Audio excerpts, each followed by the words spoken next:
Hello guys! Isa ka ba sa mga matagal nang nagpa-register sa PhilSys pero hindi pa dumating ang national ID? O di kaya ay nawala ang iyong national ID pero kailangan mo itong gamitin para sa mga government transactions mo? Kung oo ay nasa tamang video ka.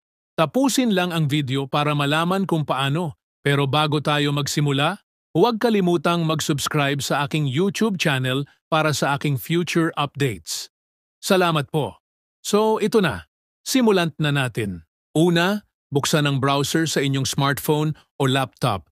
Kahit anong browser, pwede. Google Chrome, Safari, Firefox o iba pa. Wala kang kailangang i-download na app para dito. At ang maganda dito, pwede mo itong gawin gamit ang kahit anong device, smartphone man or laptop, at kahit anong browser pa ang ginagamit mo. Then, i-type sa address bar ang national-id.gov.ph. Siguraduhing tama ang spelling para mabilis kang makapunta sa official website.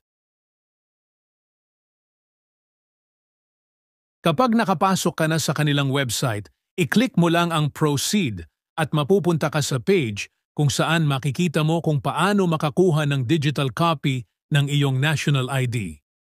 May dalawang paraan para ito ay makuha. Ang una ay ang pagbibigay ng mga personal information at ang pangalawa naman ay ang pag-scan ng iyong national ID QR code. Pero dahil wala pa tayong physical card ng national ID, ang gagamitin natin ay ang una, which is ang pag-fill up ng ating personal information. Fill up lang natin ito. Ilagay lang natin ang ating first name then, ang ating middle name at last name.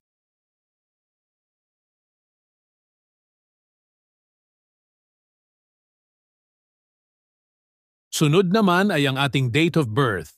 Click lang natin ang calendar sign sa gilid at piliin lang natin ang taon ng ating kapanganakan, buwan, at petsa.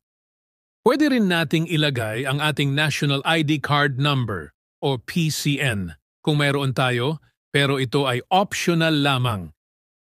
Pagkatapos nating mag-fill up, ay click lang natin ang Continue. Pagkatapos ay mapupunta tayo sa page kung saan ay kailangan nating i-click ang Start Liveness kung saan mag-o-open ang ating camera para ma-verify ang ating mukha. Dapat ay wala tayong suot na cap at sunglasses. Siguruhin ding maliwanag ang paligid para kitang-kita ang iyong mukha. Kung okay na, ay i-click na natin ang Start Liveness. Click natin ang Allow. Mag-o-open ang ating front camera at siguraduhin lang natin na sakto ito sa ating mukha.